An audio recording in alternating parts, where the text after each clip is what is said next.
화요일 3부는 대선 프로파일링입니다. 대선 판세와 핵심 현안들을 종합적으로 분석해서 여러분의 선택에 도움을 드리는 시간이죠. 함께 하실 두 분 소개하겠습니다. 여론조사 전문가 배종찬 인사이트 K연구소장, 빅데이터 전문가 전민기 한국인사이트 연구소 팀장. 어서 오세요. 네, 안녕하세요. 안녕하십니까. 네, 지금 유튜브로도 생중계되고 있습니다. 댓글도 저희가 실시간으로 다 확인을 하고 있으니까요. 유튜브에서 표창원의 뉴스아이킥 검색해서 들어와주시면 감사하겠습니다. 대통령 선거 D-22 오늘부터 공식 선거운동이 시작됐습니다. 곳곳에 플래카드 막 걸리고요. 유세차 확성기 소리 막 들리니까 이게 진짜 선거운동 하긴 하는구나 싶기는 합니다. 배종찬 소장님, 네. 공식 선거운동 첫날의 민심부터 좀 짚어주시죠. 첫날 민심 참 중요합니다. 역대 대선에서 공식 선거운동의 첫날이 대체로 발표되는 여론조사대로 쭉 갔어요. 아, 그런가요? 네. 예. 그러니까 D-100일의 경우에는 쭉 가지 않은 경우가 있었거든요. 네. 대표적인 것이 이제 2002년 노무현 당선자가 이 단일화가 있었기 때문에 D-100일의 판세 그대로 가지 않았는데 네. 다른 선거는 공식 선거운동 초반에 나왔던 조사 결과 그대로 쭉 이어졌었어요. 아. 그런데 지금 쏟아져 나온 여론조사 결과를 보면 오차 범위 내, 오차 범위 밖도 있긴 합니다. 예. 오차 범위 아닙니다. 오차 범위 내에서 윤석열 후보가 이재명 후보를 앞서가는 추세, 뭐 수치가 높은 거니까 이긴다 진다고 할 수 없고, 그리고 네. 직전 조사와 비교를 해보면 이 공식 선거 운동 첫날 오늘이죠. 쏟아져 예. 나온 조사 결과가 더 붙어 있어요. 아. 그러니까 말 그대로 깻잎 대전이 네. 계속 진행되고 있다. 깻잎 대전입니다. 근데 이 공식 선거운동 첫날의 풍경이 좀 흥미로운 것이 네. 윤석열 후보는 서울에서 시작해서 이제 부산 쪽으로 하행선이고, 그렇죠. 이재명 후보는 부산에서 시작을 해서 서울로 올라오는 이제 상행선인데 고속터미널에서 지금도 아마 계속 유세를 하고 있을 겁니다. 근데 이 현수막 쟁탈전이 엄청났습니다. 자리쟁탈전. 네. 그러니까 이게 흥미로운 게 11시 59분까지 어제 밤 걸면 안 돼요. 맞아요. 12시 땡 하고 해서 주요 자리 잘 잡고 있다가. 예, 그러니까 미리 가 있는 겁니다. 맞아요. 그러니까 이 현수막이 아침에 저도 새벽 방송 때문에 오늘 아침 일찍 나가면서 보니까 곳곳에 우리가 좋다고 하는 위치가 좋은 곳에 다 현수막이 붙어 있는 거예요. 네. 그걸 보면서 아, 선거구나. 대선이구나. 네. 자, 지금 말씀 들어보면 전반적으로 약간의 뭐 차이들이 있긴 하지만 전반적인 여론조사 공식선거 첫날의 민심은 윤석열 후보가 앞서고 있는데 그 차이는 전부 다 좁혀져서 네.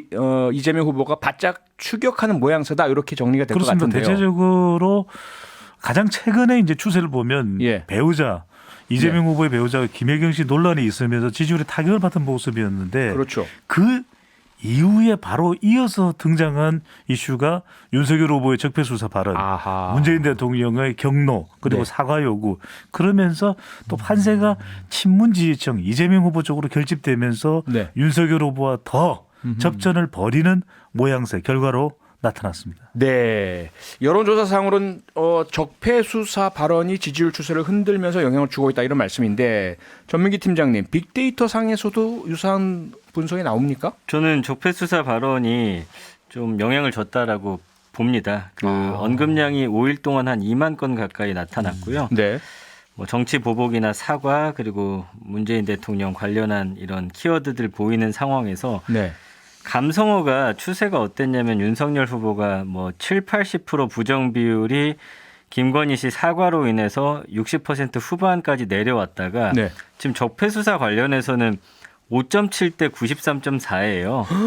그 국민들의 반응이 좀 좋지 우와. 않다. 그래서 예. 뭐 예를 들면 불쾌하다, 부적절하다, 유감이다, 뭐 이런 단어도 있고요. 네. 여기에 이제 좀 더 강한 표현들, 화난다, 망언이다, 분노한다, 뭐 이런 단어들, 역풍이 불 것이다. 네. 이런 키워드들로서 표현이 되는데 이제 예전에도 설명드렸지만 이런 이슈가 좀 오래 끌고 가지지 않는다고 했잖아요. 네. 그 발언 이후에 그래프가 또 정점을 찍고 다시 언급량이 쭉 떨어지는 지금 그런 추세긴 합니다만 네. 어쨌든 부정감성어의 수치를 보시면 이건 대다수의 국민이 네. 부적절하지 않은 발언으로 지금 보고 있다고 봐야겠죠. 빅데이터 상으로는 그렇다라는 말씀이신데 배 소장님, 빅데이터 상의 여론이 일반 국민 여론을 그대로 나타낸다고 보기는 또 좀 어렵잖아요. 뭐 직접적으로 연결은 안 되겠지만 적폐 수사, 예, 특히 이제 이 적폐 수사 발언이 특히 영향을 미치는 좀 층이 있지 않습니까? 1차적으로는 친문 지지층이라고 봐야 되겠죠. 네. 그동안 이재명 후보가 친문 지지층이 잘 결집되지 않는다. 그리고 호남 지지율도 이야기를 했었고 예.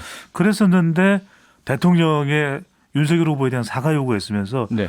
윤석열 후보 대 문재인 대통령의 대결 구도가 만들어지게 되거든요. 아하. 이렇게 되면 이재명 후보는 안 보이지만 네. 그래도 친문 지지층이 그래 이재명 후보를 우리가 지지해야 돼 결집해야 돼 저런 발언이 나오잖아 이렇게 결집이 될 수 있는 것이거든요. 네. 그리고 또 하나는 이제 중도층의 경우에도 2017년에 국정농단의 상황에서 예. 수사할 건 수사해야 되겠지만 그러니까 받아들이는 시각이 어떠냐에 따라서 다를 수는 있습니다. 윤석열 후보의 적폐수사 발언에 대해서 네. 그래도 중도층은 통합을 원하지 분열보다는 통합을 원하지 않겠습니까? 그렇죠. 이것이 이제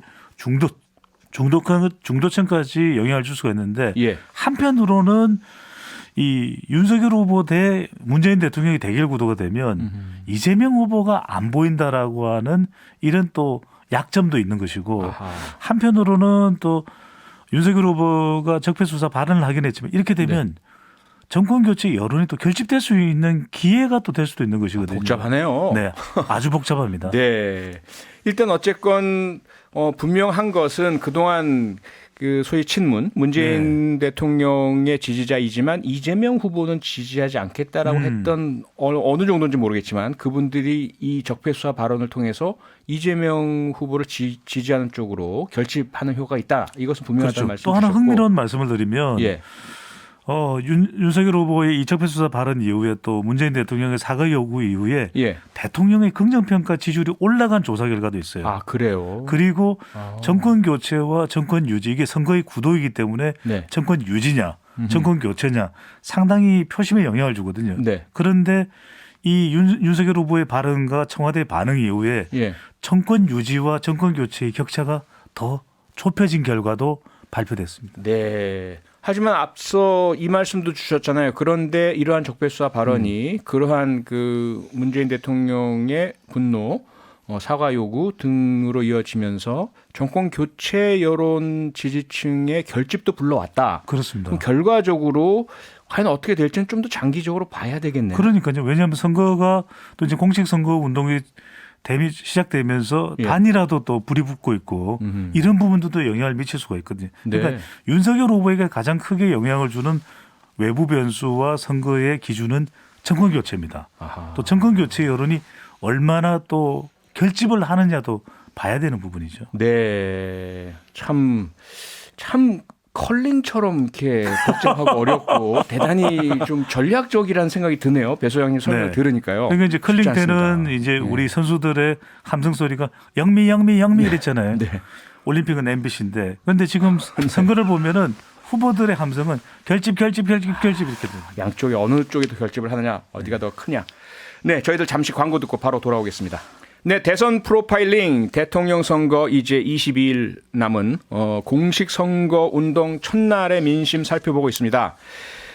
배 소장님 또 네. 하나 앞서 살짝 말씀하신 게 또 하나의 변수가 야권 후보 단일화라는 말씀을 주셨습니다. 네. 지금 보면 일단 윤석열 후보, 안철수 후보 공식 선거 운동 시작했고 후보 등록을 했고요. 네. 그런 가운데 안철수 후보는 윤석열 후보가 왜 답을 안 하느냐 제안을 네. 했는데 이런 상황 아닙니까? 현재 지금 이 상황에서 야권 후보 단일화 얼마나 가능성이 있다고 보세요? 이 상태로 하면은 단일화가 어려운 거죠. 왜냐하면 공은 윤석열 후보 쪽으로 넘어가 있는데 예. 마치 이것이 이솝우화에 나오는 여우와 두루미 이야기처럼 아하. 여우는 두루미를 초대해놓고 평평한 접시에다 음식을 담아줬고 네. 그럼 두루미가 먹을 수 없는 거죠. 네. 두루미도 화가 나서 여우를 초대해놓고 호리병에다가 음식을 담아주고 네. 서로 이렇게 되면은 이러지도 저러지도 못하는 상황이 되거든요. 아하. 그러니까 안철수 후보가 국민 여론조사 방식으로 윤석열 후보에게 단일화를 제안한 배경에 대해서는 여러 차례 많은 설명들을 우리 청취자분들도 들으셨을 텐데 네, 네. 이제 윤석열 후보의 선택은 이겁니다.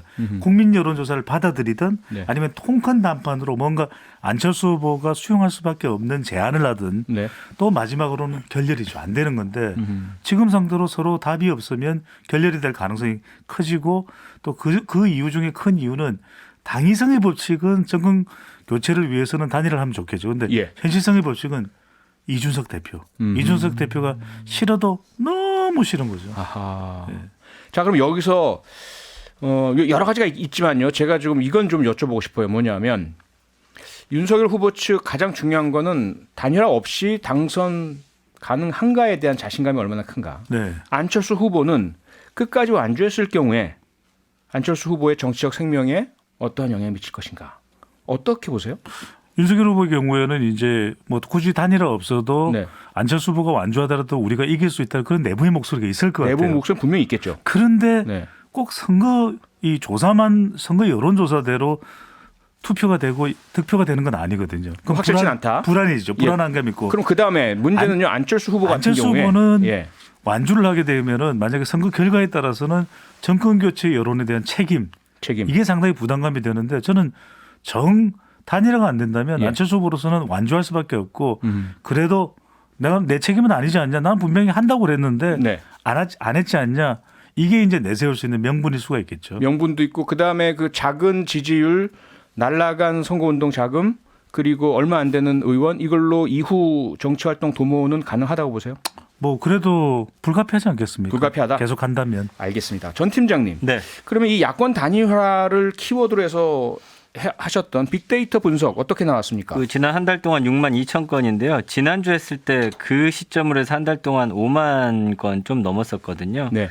그러니까 그 발언 이후에 한 12,000건 정도 늘은 건데 이게 어느 정도의 관심이라고 봐야 할지 저는 큰 관심이라고 안 보여집니다. 아주 커 국민들의 보이진 관심. 않네요. 예, 그 발언한 하루에만 12,000건 정도 올라왔고 그 이후에는 사실은 단일화 이야기가 뭐 네. 인터넷상에서 그렇게 많이 나오지 않고 있어요. 다른 이슈들에 묻혔다라고 봐야겠죠. 예. 그리고 뭐 연관어 같은 경우는 정권 교체나 여론조사, 지지율, 뭐 후보 단일화 이런 키워드들인데 그 감성어 비율이 36.1대 57. 지난번에도 부정이 50% 후반으로 긍정보다 높았거든요. 예. 비슷해요. 근데 이제 관심 없다라는 키워드는 사라져 버리고요. 그때까지만 해도 이제 누구의 입에서도 일단 후보의 입에서 안 나왔기 때문에 네. 국민들은 관심 없다라고 표현을 했었는데 오히려 이 발언이 나오고 나니까 좀 더 구체적으로 좀 실망스럽다라든지 거부한다, 안타깝다, 반대한다, 비판한다, 부정적이다, 아쉽다, 어렵다. 네. 사실은 어렵다고 보는 쪽도 있으면서 굳이 단일화를 왜 하려고 하느냐. 단지 당선을 위해서 그 부분에 대해서는 좀 실망적인 표현들을 많이 하는 것 같습니다. 예. 배수양님은 어떻게 보세요? 이 빅데이터가 정말 재밌습니다. 우리 전민기 팀장님이 뭐 빅데이터 그러면 대한민국에 손꼽히는 전문가신데 아닙니다. 네. 같은 분석도 그렇고 저도 흉내를 좀 내봤거든요. 네. 흥미로운 분석이 이 단일화를 하니까 언급량이 안철수 후보가 제안을 했을 때 엄청나게 많아요. 아하. 그러니까 좀 잠잠했다가 예. 안 후보가 다시 이제 불씨를 살린 건데 네. 우리가 흔히들 이제 빅데이터에서 많이 나오는 검색어가 치킨이거든요. 치킨보다 더 많더라고요. 치킨 하루 동안에. 치킨보다 네, 많았다고요? 치킨보다 많으니까. 오, 그래요? 그러니까 이 단일화 관련해서 네. 후몰 빅안, 후몰 빅안. 후보자는 몰라도 빅데이터는 안다. 아. 근데 뭐가 흥미로웠냐면 네. 안철수 단일화냐 윤석열 단일화냐 안철수 후보와 단일화라는 이 용어를 붙여서 검색을 해보고 안철수 단일화 또 윤석열 단일화 이렇게 봤더니 안철수 단일화는 긍정적인 거예요. 그러니까 안철수 후보가 빅데이터상으로 봐도 얻어갈 게 더 많은 것이고 네. 윤석열 후보는 여론조사 방식도 그렇고 불리한 것이 많다. 그러니까 이걸 긍부정 감성으로 1일부터 그리고 이제 가장 최근까지 14일까지 이렇게 분석을 해봤더니 네. 안철수 단일화가 윤석열 단일화보다 더 긍정적인 거예요. 그 이야기는 윤석열 후보는 이 상태로의 단일화가 자기한테는 불리할 수 있다는 것이 빅데이터 상에도 나오는 거죠. 예. 그러니까 빅데이터 상에서는 네. 윤석열 후보가 참 받아들이기 힘든 단일화인데 과연 윤 후보가 어떤 선택을 하냐. 네. 이게 이제 남아있는 단일화의 최대 포인트라고 봐야 되겠죠. 네. 자, 그러면 윤석열 후보로서는 달갑지 않은 게 단일화라는 주제이고 뭐 네. 키워드인 것 같은데 그냥 두면 어쨌든 안철수 후보가 언급할 때마다 치킨만큼의 언급량이 나오고 관심이 불러 일으켜지고 네, 네. 윤석열 후보는 달갑지 않을 텐데 그렇다고 해서 지금 당장 뭐 받아들이기도 어렵고 거절한다는 모양새도 사실 감당하기 어렵고요. 네, 네. 후과를 감당하기 어렵잖아요. 예. 어떻게 해야 될까요? 글쎄 이제 뭐 이건 시나리오 차원의 분석이 필요할 텐데 네. 그래도 계속해서 단일화의 부실을 살려가는 것이 이 윤석열 후보가 특히 이제 더 좋을 수밖에 없는 거죠. 오히려 그래요? 왜냐하면 이게 구도적으로 결국 단일화를 이야기하는 것이 네. 윤석열 후보나 보수 야권 쪽에 관심이 모아지거든요. 그것만으로도 선거에서는 상당히 관심 요소니까. 그럼요 효과가 있다고 봐야 되는데 이제 27일까지는 결정을 해야 되거든요. 왜냐하면 네. 투표용지에 일단 안철수 후보의 이름이 들어가면 상당히 어려워질 수밖에 없다. 그렇죠. 그렇다면 그렇죠. 과감하게 윤석열 후보가 여론조사 방식을 받아들일 수도 있는 거죠. 또 하나는 이제 큰 협상, 안철수 후보가 생각하는 이상의 제안이죠. 국민 이 책임 총리제를 제안하고 네. 그다음에 공동정부제를 이야기를 하고 그다음에 지방선거도 함께하자 네. 합당을 해서 이런 이야기를 한다면 혹 안철수 후보가 받아들일 수 있을지도 모르기 때문에 네. 그런 차원 정도의 과감하고 이 상상 이상의 파격적인 제안이 있느냐는 것이 중요하겠죠. 네. 사실 이런 상황이 많잖아요. 비즈니스에서도 뭐 딜, 뭐 매각이라든지 협상이라든지 네. 또는 뭐 스포츠에서도 프로선수 이적이라든지 결국은 지는 게 절박한 쪽이 지잖아요. 여유가 있고 시간에서 유리한 사람은 기다리고 유리한 조건을 택해야 될 텐데 지금 안철수, 윤석열 두 사람이 단일화해서 누가 더 유리한 입장일까요? 그렇다면? 저는 안철수 후보 같아요. 그런가요? 왜냐하면 기다리고 있다가 예. 아니 분명히 하자고 했는데 예. 윤석열 후보 쪽에서 아무런 반응이 없더라. 그럼 어쩔 수 없이 나는 갈 수밖에 없는 것 아니냐.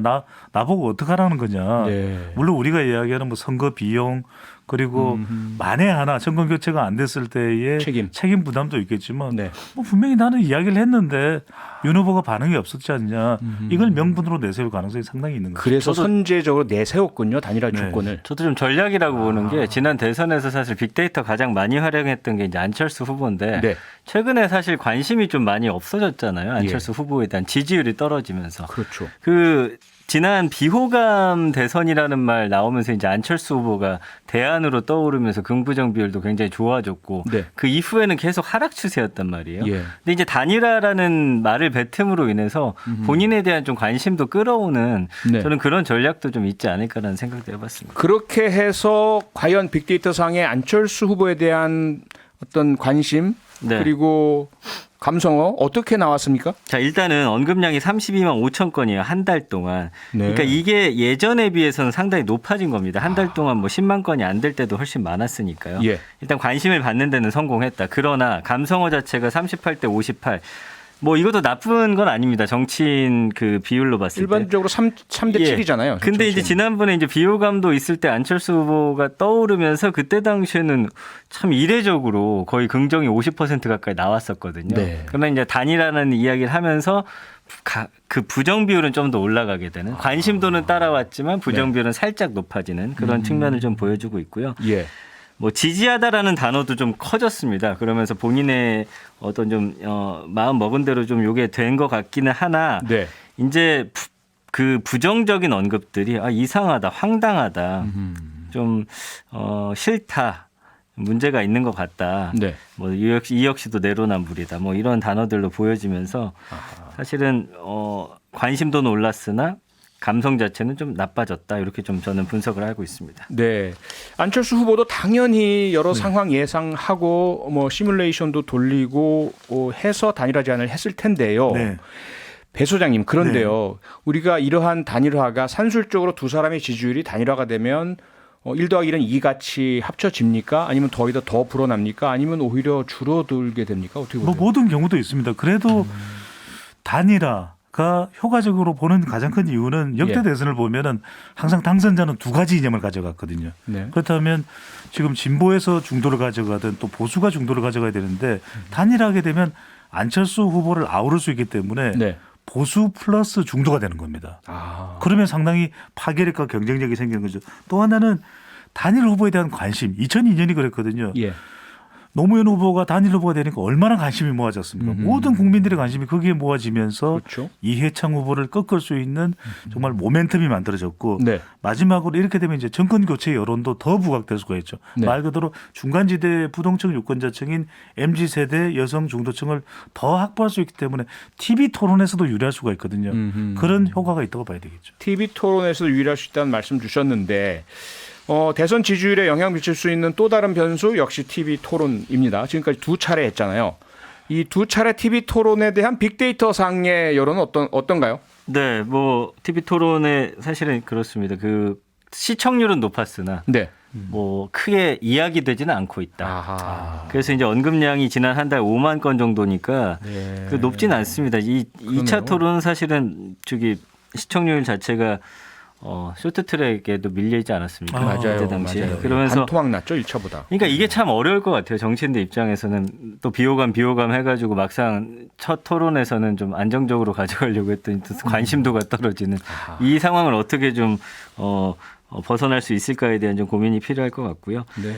일단 뭐 토론과 관련해서는 뭐 재밌는 그런 어떤 연관어 자체가 보여지지 않고요. 그냥 당연히 나오는 단어들 이외에는 없습니다. 감성어가 32.7대 63.2고요.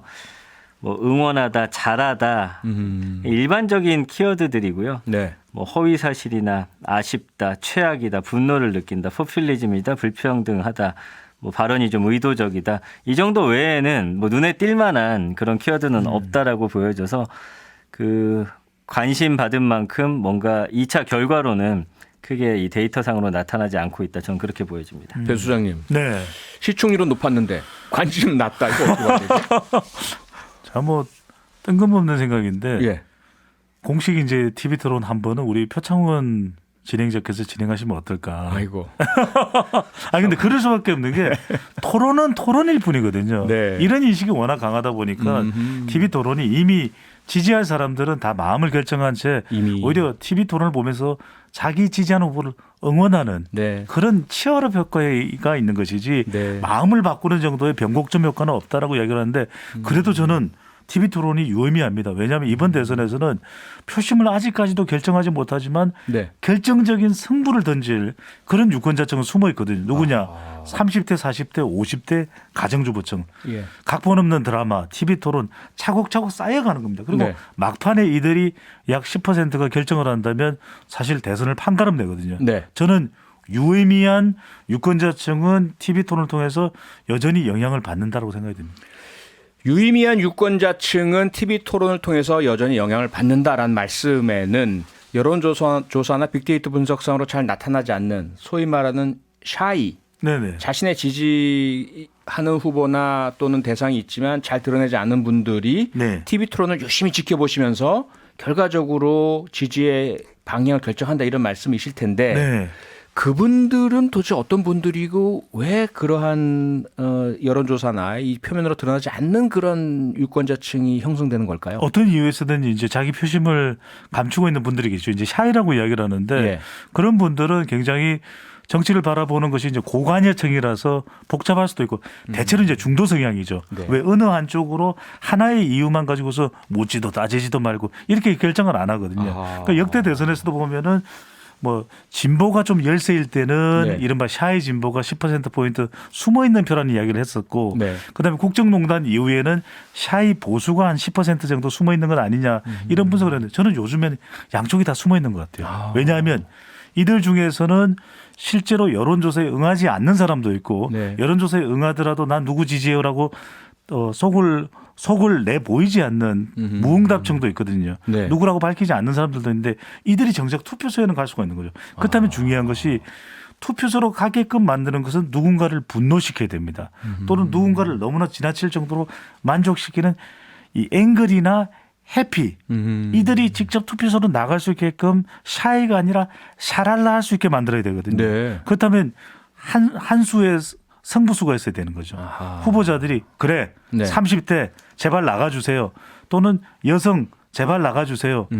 충청 이제는 더 이상 우리 충청이 세상에 2차 선택, 3차 선택이 돼서는 안 됩니다. 대한민국 1차 선택이 돼야 됩니다. 이런 걸로 승부수를 던질 때 나갈 수가 있는 것이죠. 당연히 뭐 후보와 캠프 측에서는 그런 계산들을 하고 있을 테고 비장의 무기를 가지고 있다가 막판에 뭔가를 탁 내놓을 것 같은 생각이 드는데요. 사실상 지난번 미국 대선에서도 트럼프 힐러리 양자 간의 여론조사에서는 힐러리 후보가 좀 앞섰다가 나중에 결과적으로 뭐 샤이 트럼프 현상 하면서 결국 당선은 트럼프 대통령이 그렇습니다. 됐잖아요. 네. 그럼 지금 과연 우리 유권자층 중에 샤이 이재명과 샤이 윤석열 어느 정도 되고 누구 쪽이 더 많은지 이걸 좀 가늠할 수 있나요? 쉽지가 않은 것 같습니다. 이게 대체적으로 한 몇 개월 전만 하더라도 예. 샤이 보수가 많긴 했거든요. 예. 그런데 최근 들어서의 분위기는 정권 교체 여론도 많이 높고 어허. 그리고 또 이재명 후보에 대한 비호감도 있고 또 선뜻 이야기를 못하는 경우도 있거든요. 예. 그렇기 때문에 샤이 이재명과 샤이 윤석열이 거의 비슷한 것 아닌가. 저는 그렇게 보는데 이게 왜냐하면 가늠하기가 힘든데 어느 쪽이 더 많다라고 이야기하는 순간 표심에 또 영향을 줄 수도 있거든요. 아하. 네, 예. 조심스럽습니다. 이번에. 그 우리나라 네. 같은 경우는 사실 샤이를 찾기가 저는 이제 쉽지 않은 것 같아요. 특히나 네. 데이터상으로는. 어허. 그 이제 뭐 미국 같은 경우는 당시에 언급량이라든지 네. 그런 뭐 키워드를 통해서 샤이 트럼프가 많음을 예상을 했었는데 네. 이제는 우리는 뭐 오히려 유튜브를 통해서 본인의 예. 목소리를 대변해주는 그 말해주는 사람 누군가가 있기 때문에 굳이 인터넷상에서 막 싸우고 글을 막 올리고 이런 경향이 계속 지난 대선보다 줄어들고 있는 것으로. 네. 저는 이 말씀을 꼭 드리고 싶어요. 그러니까 우리가 꾸준히 이야기해왔던 것이 예. 중간지대에 중요한 겨냥해야 되는 유권자층이 있다. MZ세대 여성 중도층. 근데 네. 이렇게만 말씀드리면 후보나 우리 유권자들도 아니 MZ세대 여성 중도층 잡기가 얼마나 힘든데 그래요. 이렇게 하실 텐데 예. 저는 좁혀서 제가 이번 대선의 데이터의 특징은 30대, 40대, 50대 여성입니다. 특히 이제 직업층으로 보면 가정주부층이거든요. 왜 네. 여러 가지 이해관계를 인연보다는 더 많이 영향을 받는 저는 30대, 40대, 50대 가정주부층이 숨어 있는 표다. 가장 중요하고. 네, 알겠습니다. 이들을 공략할 수 있고 확보할 수 있다면 그 사람이 당선자가 되는 거죠. 알겠습니다. 대선 후보 선택을 도와드리기 위해서 마련한 대선 프로파일링 오늘은 여기서 마치겠습니다. 지금까지 배종찬 인사이트 K연구소장, 전민기 한국인사이트 연구소 팀장이었습니다. 두 분 모두 수고 많으셨습니다. 고맙습니다. 감사합니다. 고맙습니다. 평일 저녁 6시 5분에 여러분을 찾아갑니다. MBC 라디오 표창원의 뉴스 하이킥.